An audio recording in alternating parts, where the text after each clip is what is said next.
Good morning, students. How are you? I hope you all are fine.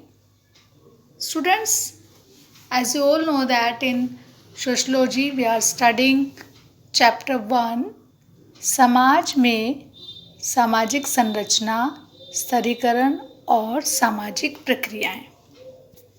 और बच्चों इसमें हमने लास्ट टाइम अपनी ऑनलाइन क्लास में सामाजिक संरचना तथा सामाजिक स्तरीकरण को जाना और आज हम पढ़ेंगे समाज शास्त्र में सामाजिक प्रक्रियाओं को समझने के दो तरीके।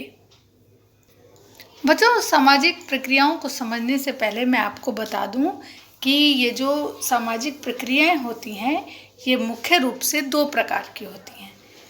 पहला है सहयोगी सामाजिक प्रक्रियाएं।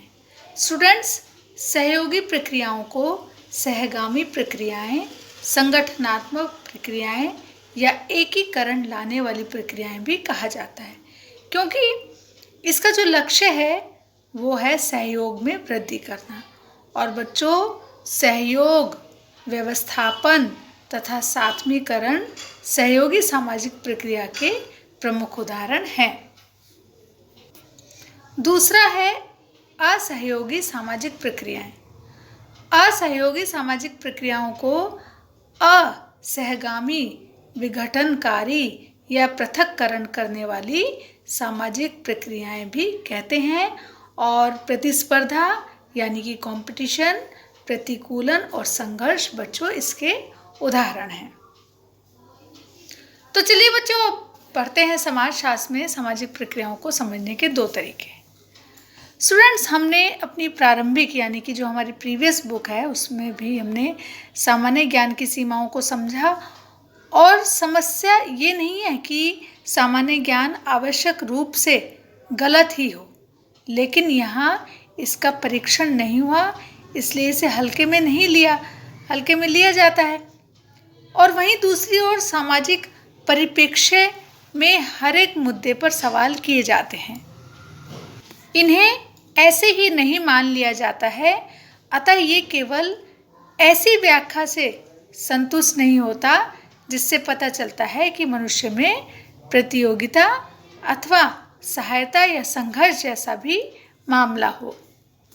बच्चों समाजशास्त्र मनोवैज्ञानिक या प्रकृतिवादी व्याख्याओं से संतुष्ट नहीं होता है। समाजशास्त्र तो सहयोग, प्रतिस्पर्धा तथा संघर्ष की प्रक्रियाओं की व्याख्या समाज की वास्तविक संरचना के अंतर्गत करना चाहता है।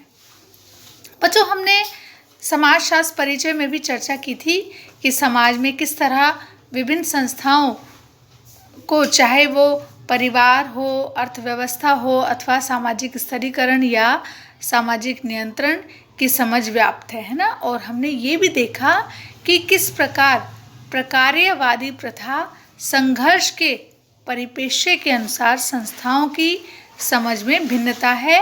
और इसमें कोई आश्चर्य नहीं है कि कार्ल मार्क्स और एमिल दुर्खाइम इन प्रक्रियाओं को थोड़ा हटकर समझना चाहते हैं।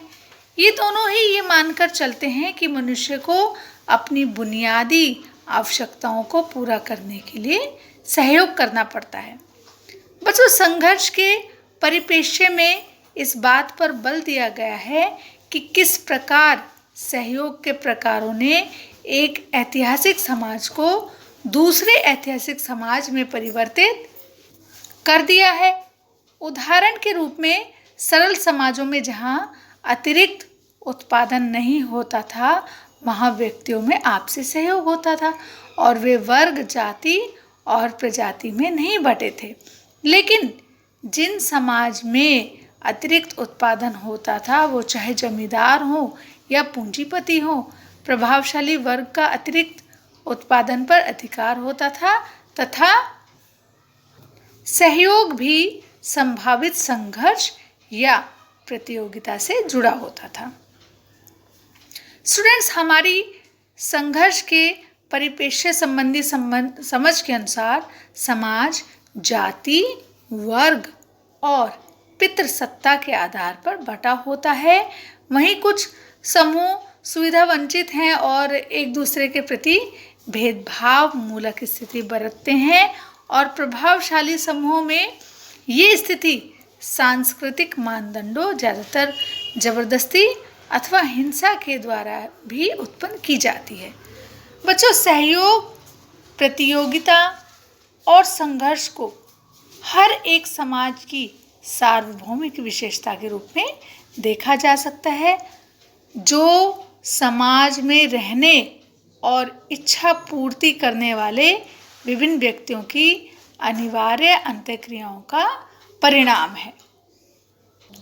स्टूडेंट, सहयोग, प्रतिस्पर्धा एवं संघर्ष के आपसी संबंध अधिकतर जटिल होते हैं और ये आप आसानी से अलग नहीं किए जा सकते हैं।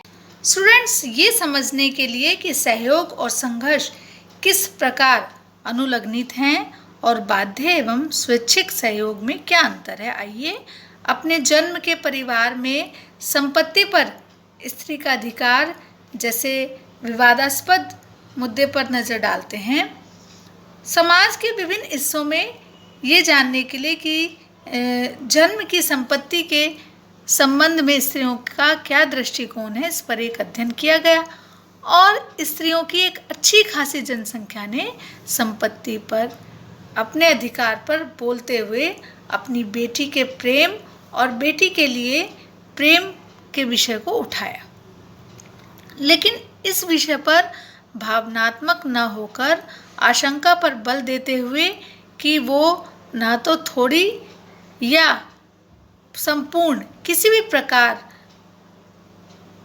का वो अपने जन्म की संपत्ति पर दावा नहीं करेंगी, क्योंकि वे डरती हैं कि संपत्ति पर दावा करने से भाइयों के साथ उनके संबंध अच्छे नहीं रहेंगे और उनमें कड़वाहट आ जाएगी या उनकी जो भाभियां हैं वो उनसे घृणा करने लगेंगी, उनसे अच्छा व्यवहार नहीं करेंगी, जिसका परिणाम ये होगा कि अपने पिता के घर उनका आना जाना बंद हो जाएगा।